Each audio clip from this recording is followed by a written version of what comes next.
Good morning, everyone, and welcome. This is Joe Scarice, founder and host of the Creative BRRRR Strategy House and podcast, here every Saturday morning, 8 a.m., every Sunday morning, 9:30 a.m. Eastern Standard Time. We provide education, networking, and strategy. And I want to start off and thank our sponsors, of course. Always want to thank our main sponsors, Perkatech with Yordell Perkins, our social media strategist, here to provide social media strategy for real estate professionals throughout the country. I'd like to thank Realty 411, Linda Pelagas, who provides a national publication for real estate professionals, as well as national events for real estate professionals to present and educate other real estate professionals throughout the country. I'd like to also thank MB Capital, your unsecured business line of credit referral program, which provides unsecured business lines for investors throughout the country nationwide, as well as Lendmark Capital. I'm a senior loan analyst there with providing asset-based lending on debt service coverage ratio, fixed to rent, fixed to flip, new construction, and strategy in building out your real estate portfolio needs. So I'm just pinging some people in to get started, and we'll get started here in the next few minutes. We've got a great discussion we're going to tackle today. We're going to be discussing the state of the short-term rental market. And I'm calling in from actually a vacation rental right now, currently here in Ocean City, Maryland. So getting to really see what's going on in our markets here today, especially from a vacation perspective. So we'll get started here in just a few minutes. I'm just going to put some things here together. Good morning, Amy. Good morning, Travis. How are you? I'm good. Good morning. How are you? Good morning. Yes. Ocean City, Maryland. A few extra drinks last night, and it was really it's great down here. Really nice. It's a drive to come down here, but once you get here, it's a lot of fun. That's good. Oh, that's awesome. Yeah. Well, I like this topic today. This will be fun. Yeah. A lot of new tech coming out in this whole area too, so it's pretty cool. Yeah, and I figured that would be a good thing to segue to you, and once I do an overview. So yeah, absolutely. So short-term rental market has been growing rapidly, with the U.S. market reaching $29.09 billion in 2023, projected to reach $81.633 billion by 2033. The growth is due to a number of factors.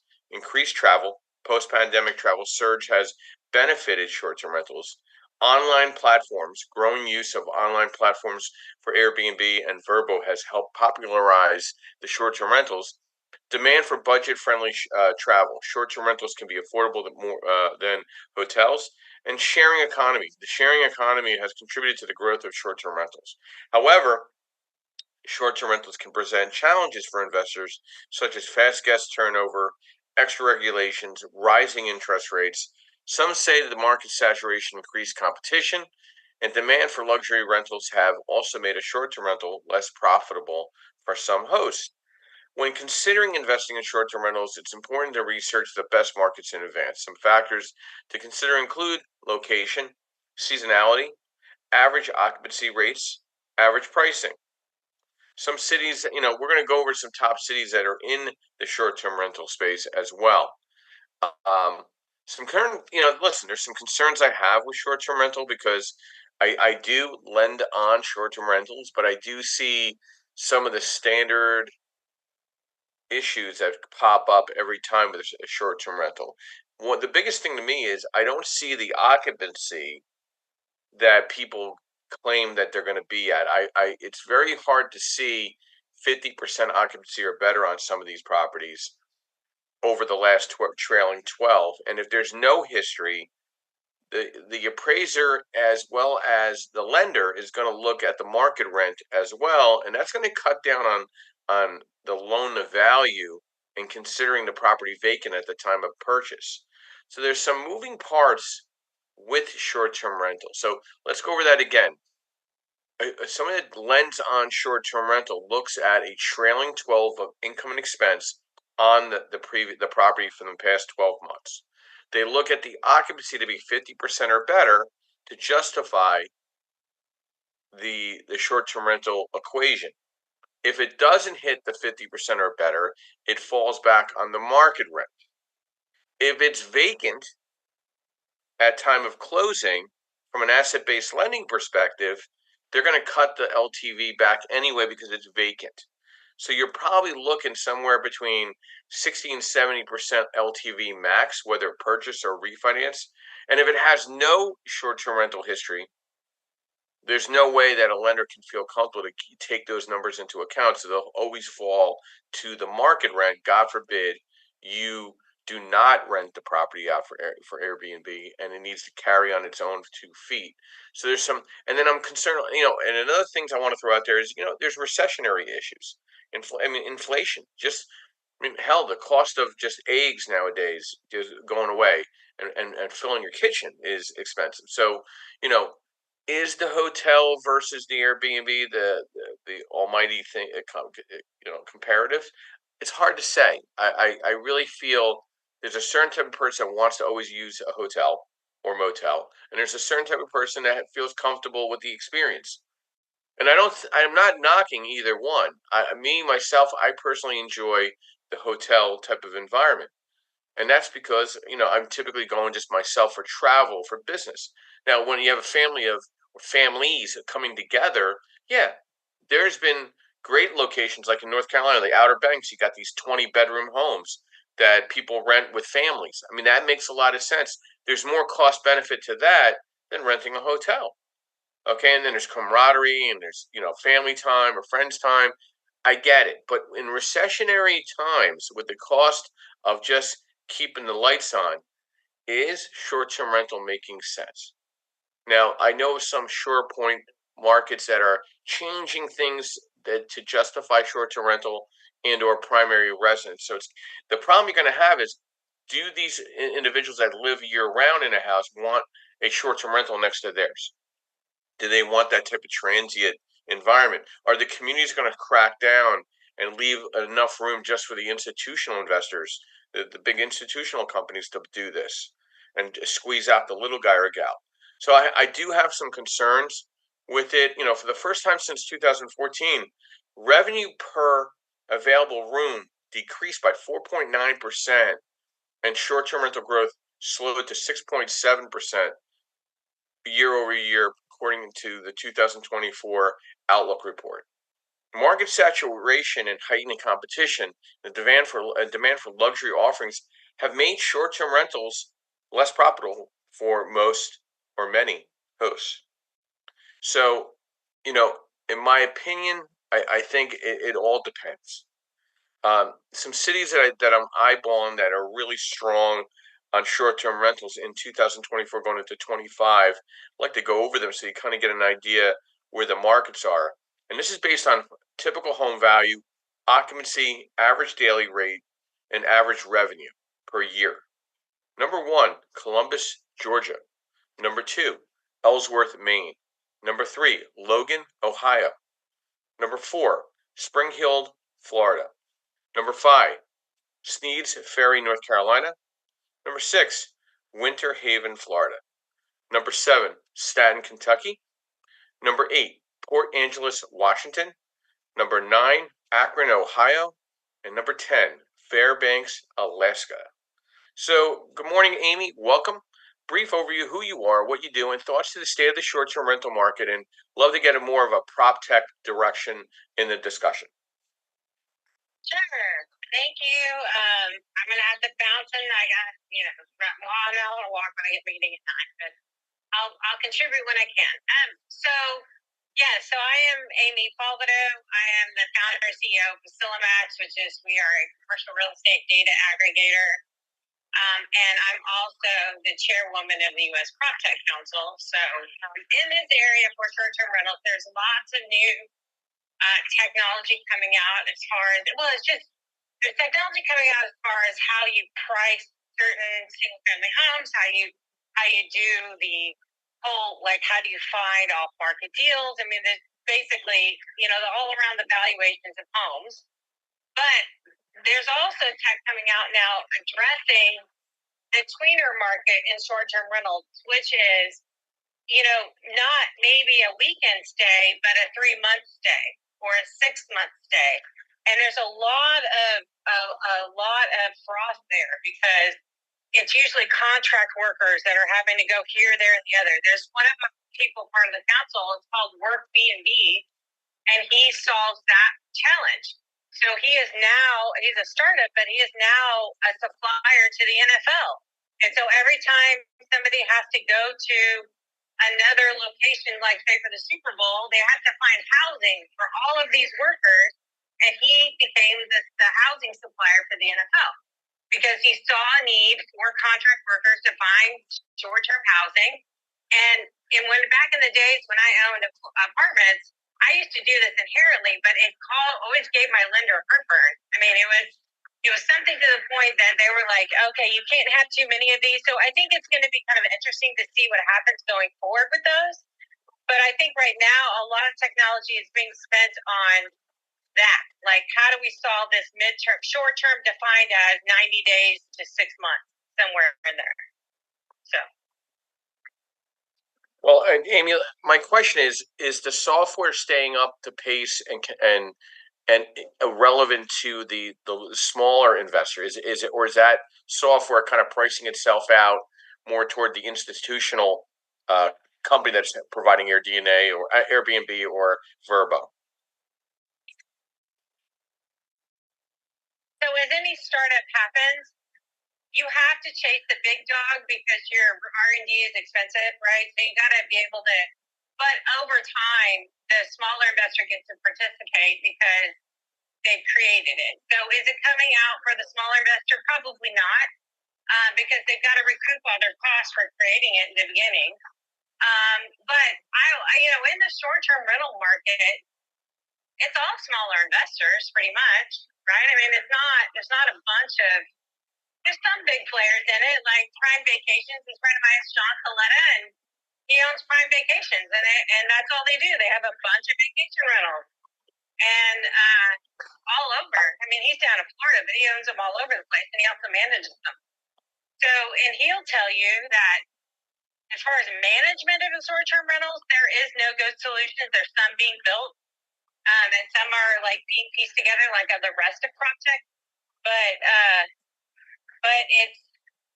I don't know. I don't think I have a good answer for that. I mean, I would just assume that if it's new technology, it's probably for a bigger player. But if it's legacy technology, anybody needs it for sure. It's like price there for sure. Thank you, Amy. The midterm rental market that Amy was discussing, the demographics cover remote workers and digital nomads, transitional groups, travelers and seasonal visitors, and cost-conscious renters. There's a surging advantages to midterm rentals. Okay, balance of stability and flexibility, attracting a higher quality tenant, lower turnover cost and higher efficiency, long-term stability without the commitment, ideal for corporate housing needs. The lease agreements are tailored to medium-term needs. Now, some challenges to midterm rentals: intensified tenant search efforts, reduced income compared to short-term options, less stability than long-term rentals, furnishing and upkeep requirements, potential for frequent turnover, and balancing market demand and availability, and navigating month-to-month lease complexities. To thrive in the midterm rental market, rental property owners should master the art of adapting the diverse tenant needs and ensuring exceptional living experiences to optimize a rental's property appeal and profitability. We're going to go back to the 10 worst short-term rental markets that are up to date as of 2024, and these are based on the same conditions the top 10 U.S. short-term rental markets. Number 1 is San Jose, California. Number 2, Birmingham, Alabama. Number 2, San Antonio, Texas. Number 3 was San Antonio. Number 4, Houston, Texas. Number 5, Sacramento, California. Number 6, Raleigh, North Carolina. Number 7, Riverside, California. Number 8, San Francisco, California. Number 9, Oklahoma City, Oklahoma. And number 10, Pittsburgh, PA. Good morning, Travis. Welcome. Go ahead, Amy. Amy, did you want to say something? Yeah, before sorry, but it didn't interesting to note that the better short-term markets were smaller markets. Yep. And the worst, they're larger markets. I just thought that. Well, it's the barrier of entry to affordability with taxes, insurance, and the buying of the property itself too. I think. Yeah, that and obviously we haven't hit on is the regulation around some cities just don't allow them, right? And you have to fight all that too. But Correct. yeah, it's interesting. Well, it's also how strong is the hospitality association as well in that market, because hospitality associations took a battering during COVID. They couldn't occupy any of the hotels. They came out ripping and roaring because for some reason Airbnb was able to work around during COVID. So it's a very tumultuous market right now where hotels and motels are going at it with Airbnb, just like the smaller investors. So it's the dynamics to Airbnb is still evolving. I'm not a fan of it personally. I think there's just too much work to it. It's like repairing your car every day. Okay, there's only so much you can do to a car every day to maintain, and then there's problems. So, and then also, I would be concerned about neighbor relations as well. If you get a couple bad uh, occupants in the Airbnb space, you could run into some serious problems with your community, with your condo association, your townhome community. There's areas up in the Poconos that are just literally eliminating Airbnb altogether. They don't want it, and there's reasons, and I'm sure they're valid. Maybe not all, but most are valid. So again, this is a very interesting time with inflation, rates not going down anytime soon, cost of living is up. Does it make sense to be a short-term rental investor or mid-term rental investor, or do you just go with the traditional 12-month lease and ride out the storm as a long-term landlord? Travis, good morning and welcome. Brief overview, who you are, what you do, and thoughts to our discussion. State of the short-term rental market. Hey, Joe. Good morning. Thanks for having me on here. Yeah, I'm Travis. I am a real estate broker in the Houston market, which kind of surprised and not that surprised to hear that we're on the worst cities to buy a short-term rental in, just because of the reasons you said. The taxes and insurance here are very high, and the barrier of entry can also be high depending on the neighborhood. As far as my experience with the short-term rentals, I can't really speak to that because I haven't walked that walk. I have managed some midterm rentals where we would lease out a property furnished for 3 months or more. We never got into that short-term stuff where people are coming and going, every few days or every week. But I know for the midterm rentals, it was good for my clients as far as what they were trying to do with the property. Now, these were one of my clients. The property was a home that they would come to during the summer months because they lived also in Oregon. And, so coming to Houston in the summer months it's like, you're stepping into an inferno, right? It's like super hot here. So it worked out well for them. We would lease it out for them during the summer months, and they would come back in the winter months. So I think it really depends on what your goal is with the property. But I know just from seeing how many short-term rentals we have, like down around our seacoast in the Galveston area and Crystal Beach, there's a lot of them, man, and there's a lot to choose from. And I would think that trying to manage that, like what Amy was talking about, not having the right software in place, it's got to be a challenge once you start scaling your business. If you have more than one or two short-term rentals. Anyways, that's what I have to say on it at the moment. Thanks. Thanks, Travis. Again, depending on where the property is and what your capability of landlording is short-term rental to play. You have to look at market engagement and pricing strategies no matter where you're buying, right? You have to also consider furnishing and amenities, operational intensity and involvement, also the legal and tax implications to the short-term rental, and then insurance and liability. Insurance is already tough. What layer does it add to the overhead on maintaining a short-term rental? And then obviously tenant relationship management. So these are things you need to think about of when you're comparing short-term rental versus long-term rental. Good morning, Cindy. Welcome. Thank you for raising your hand and coming up. Brief overview: who you are, what you do, and thoughts to state of the short-term rental market. Oh, hi, Joe. Hi, everyone. It's Cindy Arion. I'm over in Salt Lake. I was actually listening to your replay, and I thought, oh, I think his room's on. I better hop over here. Good to be with you all. The short-term rental. I'm going to yield my mic on that, Joe. I'm just tuning in. I do have a lot of thoughts from yesterday's room, but let me get gathered in. I'm a realtor in Salt Lake City. Who I am, real quick. I'm a realtor in Salt Lake City. I work the surrounding area within an hour or so of the greater Salt Lake. I also own a brokerage in Europe. It's in Istanbul, Turkey. It's my 20th year there. I have a team on the ground. I do a lot of investment properties there, such as beachfront boutique hotels is one I just closed. We did a corporate spinoff, sold the shares. So I'm not your average agent in Salt Lake City, and I'm happy to be with all of you. Thanks, Joe. Back to you. And how is Salt Lake is kind of these like diamond in the rough. I mean, how is short-term rental impacting your market in Utah? So we have two different dynamics. We've got Salt Lake, which is the business hub, and then Park City, which used to be a secondary ski resort town. It's now year round.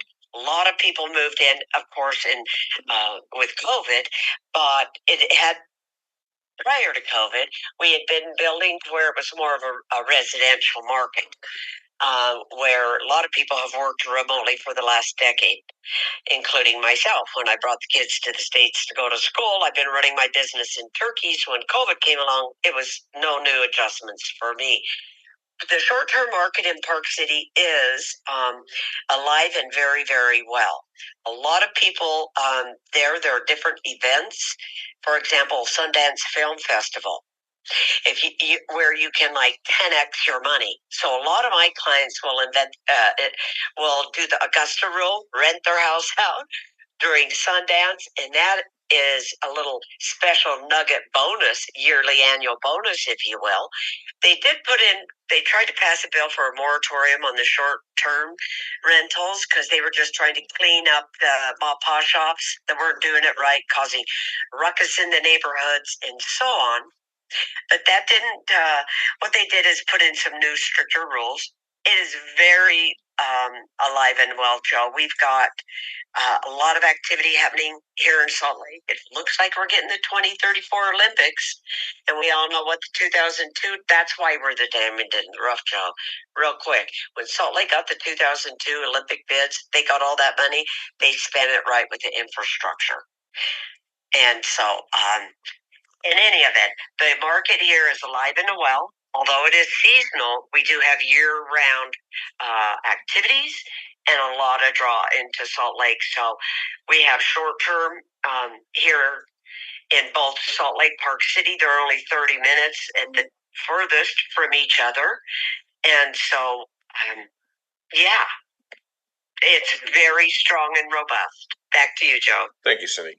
And there's evolving short-term rental regulations in all these markets, and again, depending how much impact from the transient visitors to these different communities is gonna show out at zoning meetings. It's gonna show out with the associations in the area. I have a concern about it in certain markets where if there's too many, then it's saturated. There's a saturation, and you're going to have a very low occupancy, and you're going to be cutting each other's throats. You're going to be seeing like discounts, cut here, cut there. Then where's the profit, right? Then you might as well just rent it long term. Okay. There's ways to effectively manage short-term rentals. Obviously retaining a property manager that handles short-term rentals in that market. Obviously, obtaining any required business licenses, creating an attractive but accurate listing, an accurate discussion to what your property is about, offering attractive amenities and features, focus on getting positive reviews, prioritizing maintenance and cleanliness, be energy efficient, Be prepared for expenses, protecting your assets with putting the property in the name of an LLC, and stay organized for tax season year-round. Now, some platforms for marketing and managing your short-term rental, and this applies to Amy, but again, I'll add this and see if she wants to give any insight before we go to the next moderator. Airbnb, Vrbo, Booking.com, Expedia, Turnkey, Azebo, Zillow Rental Manager, and HomeAway.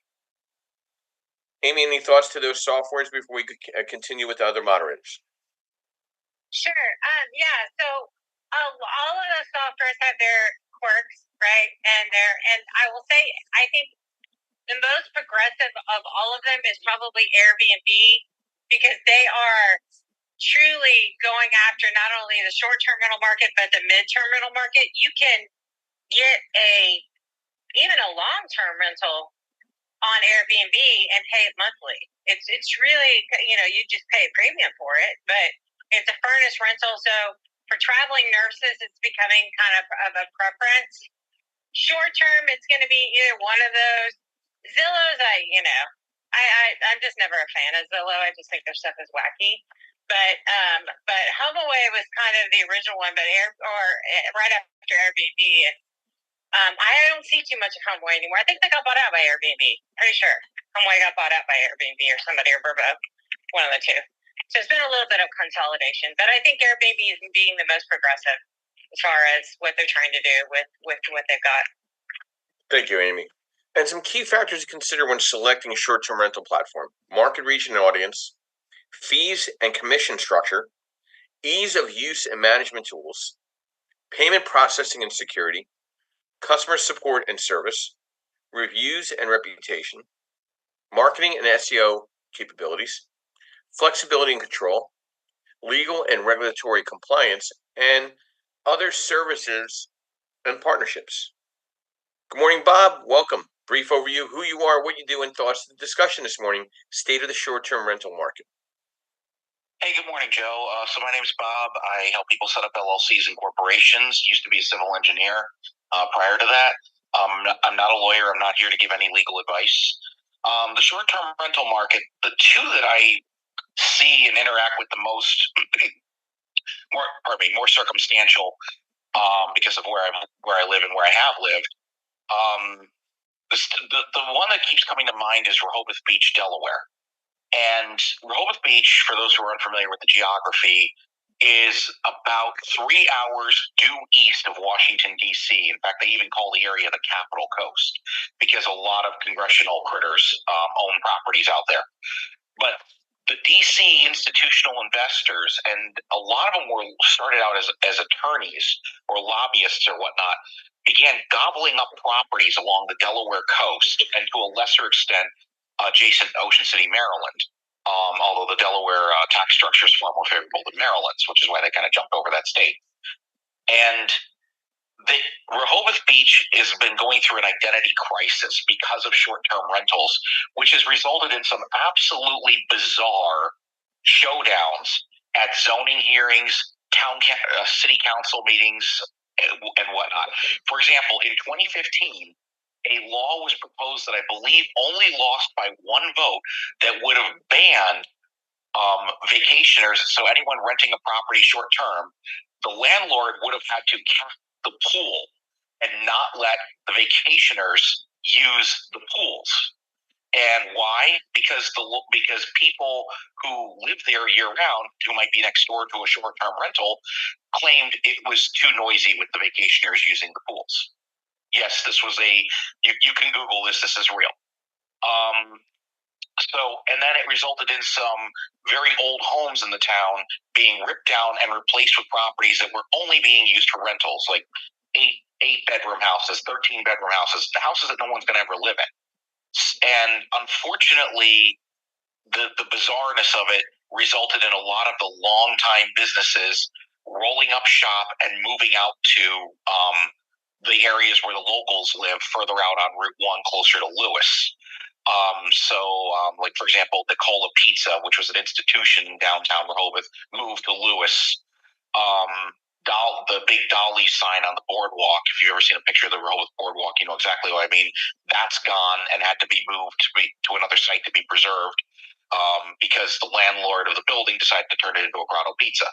So just little things that are making the town change and go away, kind of lose its character along the way and become more of a institutional investor's paradise, essentially, with extremely high costs to get in there, even just for a week or a weekend. Rehoboth typically runs on a 1 week schedule. Not to mention the headaches when Joe Biden, who has a summer home in Rehoboth, decides to spend the weekend there, and they shut down all the streets in the downtown and whatnot. Just makes an absolute mess. So it's a very bizarre. It's become a very bizarre version of itself because of all the various factors. But then another one that Joe mentioned, the Poconos, jumping up closer up into the northeast part of the northeast corner of Pennsylvania. And Joe's absolutely right. A lot of municipalities just said the hell with Airbnbs or short-term rentals, and they're just flat out banning them. Sometimes it's on a municipal level, but a lot of times up in the Poconos, and this is kind of unusual for Pennsylvania, a lot of them, there's a lot of HOAs up there, which you don't see as many of in PA as you do in other states where they don't have township level governments. So with Pennsylvania, with the department with the Poconos, they don't want, I think a lot of it also spurred from the 2020 situation in New York City, where a lot of people vacated to Pennsylvania. Pennsylvania got a million plus population bump, which is already evaporated according to the short-term census updates. So a lot of that was into the Poconos, while New York City was, the whole ground zero for the 2020 situation. So a lot of that came out of that as well. And then not to mention the big fight over the rails, the Amtrak service that's going to be starting up in about 4 years. And if you know anything about that, you'll know I'm kind of stifling a laugh right now, if you know the history of that project. But the bottom line being, there's a lot of areas where short-term rentals would be absolutely wonderful to have, but the locals freak out over the idea of them happening all together. So what do? They're banding together to try to prevent the market from rolling in. I've had many clients who set up LLCs who have run into just brick walls where they find out, the HOA says we can't do that. The township won't give us a permit, blah, blah, blah, blah, blah. So with that said, Joe, I'll turn the mic back to you. Thank you, Bob. I really appreciate that. And what is the target market when you're evaluating the type of desired guests, for location and type of home for Airbnb? And the one that comes to the top is the millennial. They prefer unusual accommodation and vacation rentals with a personality, whether they're in the heart of a big city or staying in a remote cabin. Millennials are unlikely to prefer a hotel-like experience, but rather the small-scale feel of an independently owned business. They will often look for plenty of Instagram photo opportunities when staying somewhere new. On the other hand, beach lovers of an older demographic might prefer luxury, style accommodation, and hotel, like convenience when looking for the next getaway. They might be looking for a beautiful, quiet accommodation close to the beach and to be prepared to pay top dollar for a convenient location. Whatever target market you're trying to attract with your investment choices and marketing, make sure it's something that you keep in mind when making that final decision. Understanding also the local economy to where the short-term rental is extremely important.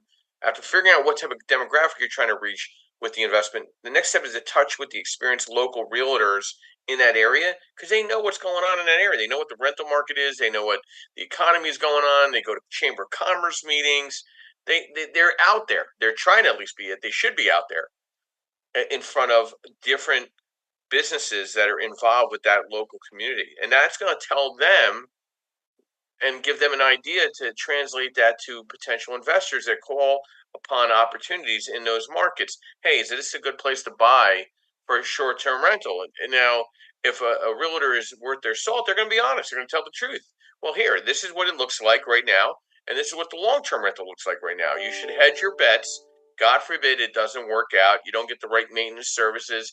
The upkeep and cleaning of just some of these units is absolutely amazing. I mean, I mean, just cleaning my house and making sure that it stays clean is a feat. So, can you imagine taking care of your home and somebody else's, and then other ones on a day-to-day basis? So, there's some considerations you have to keep in mind. Is this something that you're going to be like? Again, you're shining that engine every single day. Good morning, Deborah. Welcome. Brief overview: who you are, what you do, and thoughts to our discussion this morning. State of the short-term rental market. Good morning, Joe. And first of all, happy Father's Day to all your fathers out there.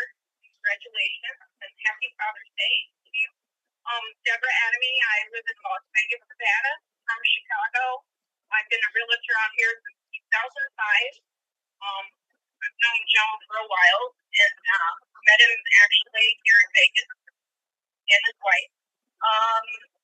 So the rental market out here in Las Vegas, of course, rentals have gone up.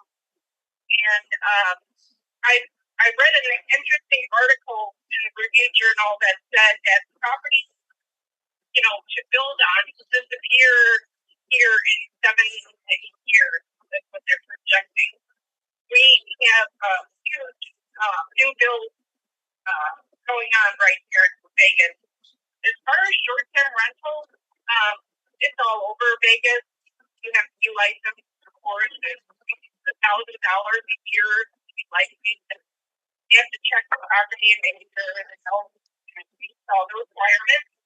But it's always been a good rental market, and if you got grandfathered in, you're very good out here as far as short-term rentals. And yeah, it's beautiful all year round. It gets very, very hot. You guys probably know that. But yeah, and we've got so many new football stadiums and baseball. And it's really changing since I've come here in 88. So really changing. As far as the Las Vegas, the aspect of change more family sports, always the casinos, of course. But we have the World Series of Poker and a lot of different singers and stuff. So it's always going to be good. But I hope I answered your question, Joe. Well, since I'm a fan of Las Vegas, and actually I got married there, and then I actually met you there at an EXP event. I remember. My thoughts are like you got 3 sporting teams coming there. You got A's, you got Raiders, and then you got the hockey team, right? I'm hearing rumblings that these hotels don't even need the conventions anymore because of all the inbound from the sports. So, and Vegas is the most convenient airport I think in the world for way outs and way in. So the suburbs of Las Vegas are increasing. Even rural is becoming more suburb. Don't you think the hospitality associations in Vegas are going to just take over a lot of this Airbnb activity in Vegas over time and kind of push out the little person? What's your thoughts on that? Yeah, I think you're right, Joe. They are the ones that, you had to be grandfathered in because they wanted to stop it because there were a lot of people doing Airbnbs on the strip and they got mad because you're taking market share from them and they're the strongest. I mean, there's nobody stronger out here than and they have the best lawyers and blah, blah, blah. So I think you're totally right, Joe. I think because of the sports coming here and all that, yeah, I think you're right. Yep. Yeah, I'm even seeing in like a vacation rental market such as Cape May, the town is pushing the bed and breakfasts to acquire homes if need be to offer Airbnb through the bed and breakfast. So certain communities are getting active in pushing hospitality to take over some of the potential opportunities of Airbnb in their market. And again, how do you analyze a short-term rental? You got to look at the including demand and supply demand dynamics, the average daily rates, the occupancy rates, the seasonal trends, the regulatory environment. Effective analysis also includes understanding the competitive landscape, particularly in the Airbnb rentals and Airbnb versus Vrbo, to gauge market saturation and identify opportunities for differentiation. Tools like market analyzers and data platforms can provide valuable insights into metrics, helping investors and property managers make more informed decisions. Linda, good morning and welcome. Brief overview, who you are, what you do, and thoughts to our discussion this morning, state of the short-term rental market. Good morning, everyone. Good morning, investors. My name is Linda Pliagas, and I'm the owner of Realty411.com. I'm also a licensed agent and have been for over 17 years. Now, Realty411.com is a news and information website. We publish digital and print magazines, host virtual events and expos, webinars, and more, all in an effort to help investors on their journey. Now, although I am not an Airbnb operator currently, I am a buy and hold landlord and have been for over 20 years. I personally like the security and steady and stable cash flow that comes along with long-term tenancy. But I have to admit, Airbnbs have intrigued me and piqued my interest. Partly because I live in a area which is very touristy. We bring in millions of tourists a year here in the Santa Ynez Valley area of California. So I believe that an Airbnb would do very well in my community. So recently I did some research, and we have the room in our home lot to build another unit in the backyard away from our main house, so it's not visible. So that's why I've been so intrigued with building an Airbnb in the back. Now, my estimates came at about $175,000 to $300,000 to build an existing unit, depending on the size, building materials, and method of construction, such as whether it's going to be prefabricated or built to suit. Now I need to determine how many days and nights the unit will need to be occupied in order to break even and actually to make a profit. So I have looked into incorporating an Airbnb into our portfolio in the near future. And you know what? Maybe one day our readers can stay in our own Realty 411 Airbnb in California. So stay tuned for that. Now, for me, I would not want to be a full-time Airbnb operator because, just like Joseph mentioned, it is very time-consuming. You need to handle the marketing on the unit, get the unit ready for your guests. There's a lot of responsibilities that go along with that. It just seems to me like it would be a very time-consuming endeavor, more than I would want to deal with. But I do know many investors who have done very well with short-term rentals. So as far as advice, I would start my Airbnb career with my own home to make sure it's a model that I can handle and one that I enjoy running. So why don't you, let's see, maybe renovate your garage or a spare room of your home to see if you like operating an Airbnb and if that goes well for you. Now, if this model is something that you enjoy, by all means, you may want to expand and then buy a property just for your own Airbnb business. But here in California, now we have the legal right as homeowners to renovate our garage and turn that garage into an existing a livable space that can be rented out. It is thoroughly legal. Every homeowner in California has the ability to create their garage as a separate living space, plus add another living space in the backyard.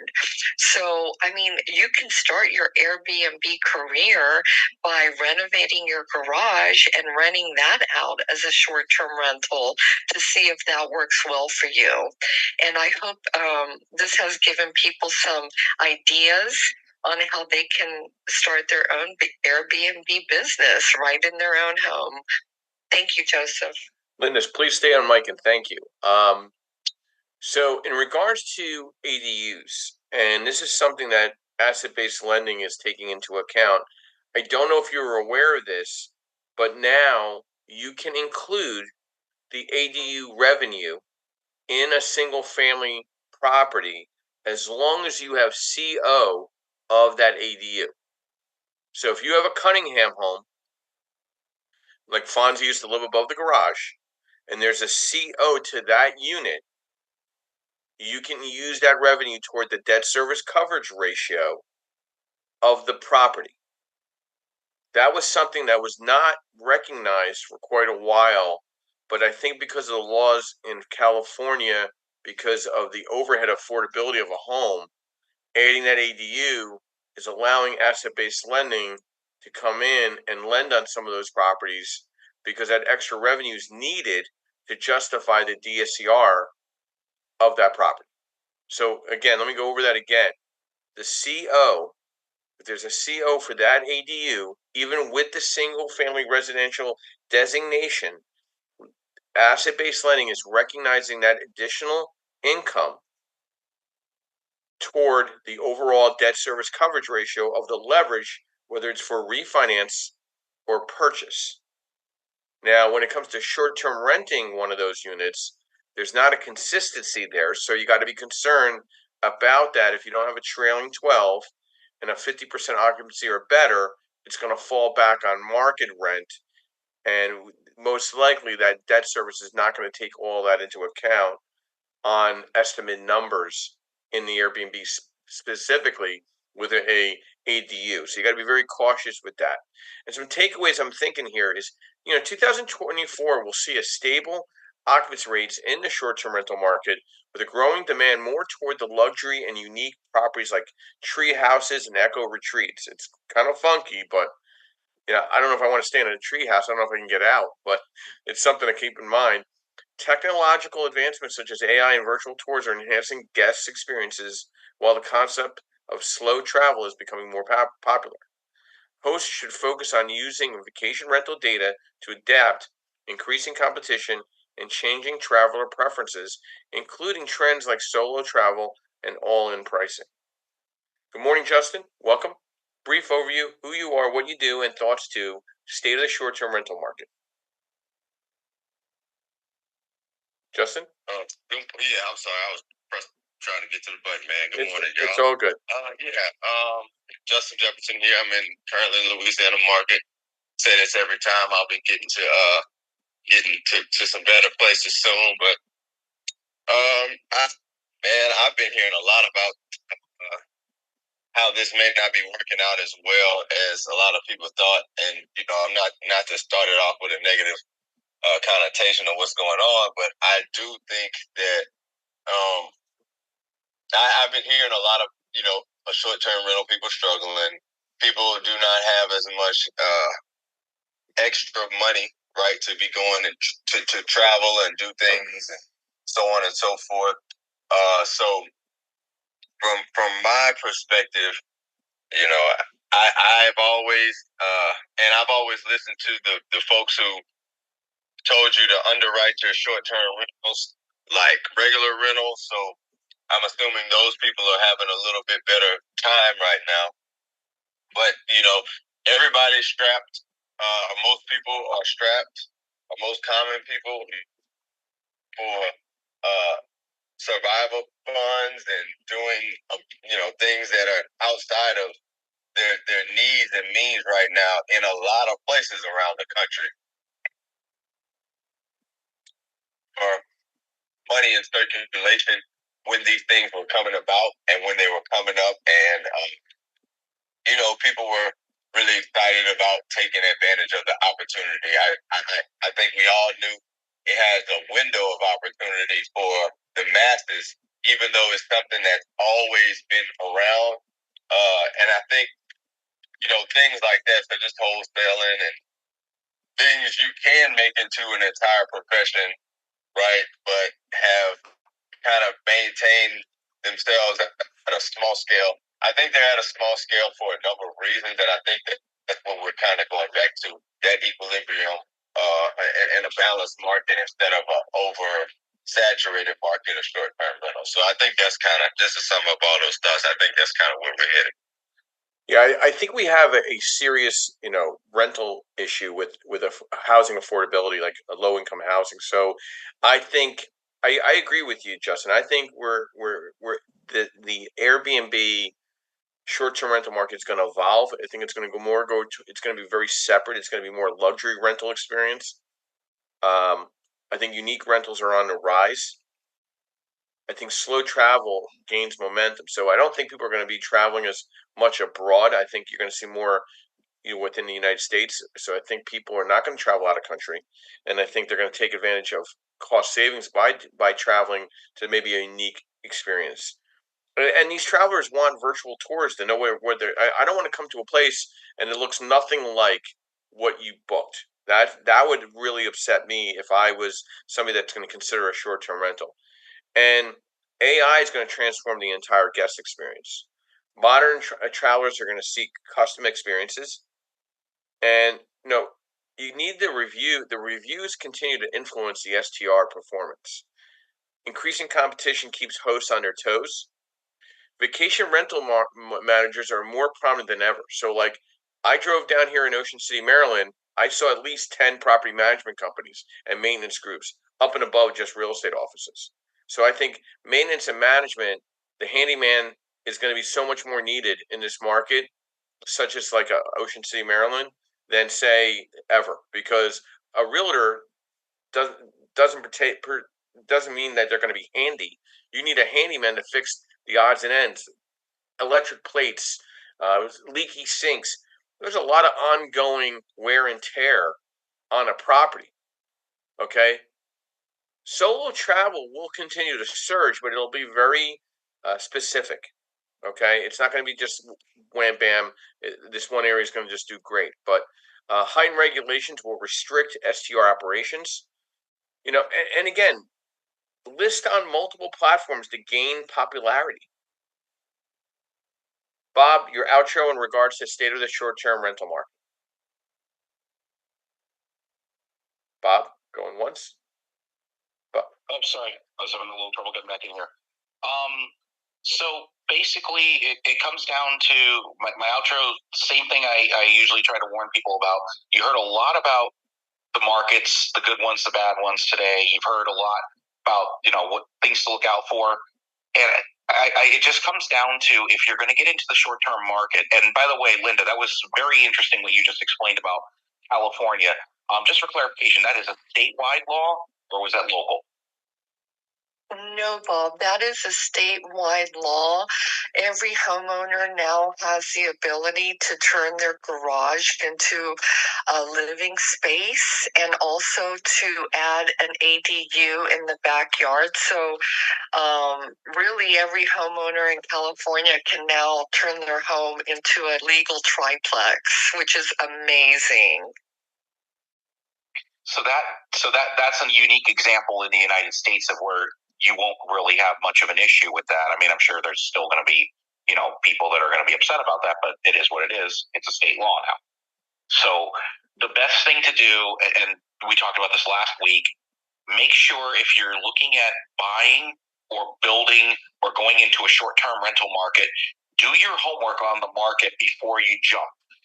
You heard what I was talking about, the wacky regulations that Rehoboth Beach, Delaware came up with, how HOAs and townships in Pennsylvania are stopping Airbnbs from going into tourist areas. Make sure that before you drop the money on these properties, that you're not going to run into issues, pushback from the neighbors, from the municipality, HOAs, that there isn't some mentality that wants to keep them out of there, but also make sure the market is viable. I'm struggling mentally to imagine an Airbnb market operating even north of the Poconos and Scranton. If you're drifting around and seeing some of those houses, you'll know exactly what I mean. I'm actually stifling laughing thinking about it. But just do your homework, make sure everything is set up properly. And one comment Joe made about, he said, set things up with an LLC. Just a reminder, if you're going to use LLCs, they do not protect you retroactively. They must be in place, active, and properly set up before you sign on the dotted line to get the loan or purchase the property. If you try to go back and retroactively repair it, it will not protect you for anything that happened prior to that date, especially if you're dealing with short-term rentals. Something to very, very carefully take into heart so that you don't accidentally not run into a problem that could jeopardize your own investment in your own properties that have nothing to do with it, or in the case of California, your main house on the same property. So things to think about and talk to your power team about. With that said, again, nothing I said was intended as legal advice. And thank you again, Joe. Enjoy Ocean City, Maryland, and back to you. Thank you, Bob. Well, we have a surprise guest that popped up here. I invited her up. I haven't spoke with her in quite a while. Good morning, Jill. Welcome. Brief overview of who you are, what you do, and thoughts to our discussion this morning. State of the short-term rental market. I like it. You see, at 9:30 we start every Sunday. Happy Father's Day to everyone. And to you. And yeah, good conversation. I think Airbnbs are a hot topic right now, or short-term rentals. And I like the information about the actual Airbnb platform making some changes. But, I think we've talked about this. You've talked about this for a long time, about the safety in those numbers and where that market's going. I think we saw huge saturation right around it before COVID when, the Missouri is not a market that you have a lot of Airbnbs unless you're around a lake or a vacation area, but we saw them and every town started to have them everywhere around COVID. So I think saturation is the number one risk with those right now. And of course, like you said, the numbers, but I think that people don't realize that when you do I do midterm rentals for travel nurses, and it's a hospitality job. It's not just landlording. It certainly is not passive investment. And I think that the furnishings and the upkeep and the turns are also part of the numbers that people have really misjudged, because it's difficult to find cleaners. It's difficult to find quick handyman and then turnover. It's difficult to respond to those, those needs of a traveler as hospitality. So I think those are things those tangent things are some things that have really made the numbers not work like people thought they would, or been more than they thought they were taking on. And I think there are a lot of people that have bitten off more than they can chew, I'd say. But those are my thoughts, and it's great to hear your voices, and it's nice to be up here. Jill, thank you, and I appreciate your insight. I have to agree with you. I'm not a fan of midterm and short-term rental. From a lender, I'll do them because that's my job. But from an ownership perspective, the wear and tear and having maintenance on call, management on call, almost by the day, is a lot different than by a long-term rental where it's not as tedious. So I think it's a wear and tear mindset wise. If you don't have the right management maintenance group in place, you could seriously fail and go upside down in your deal.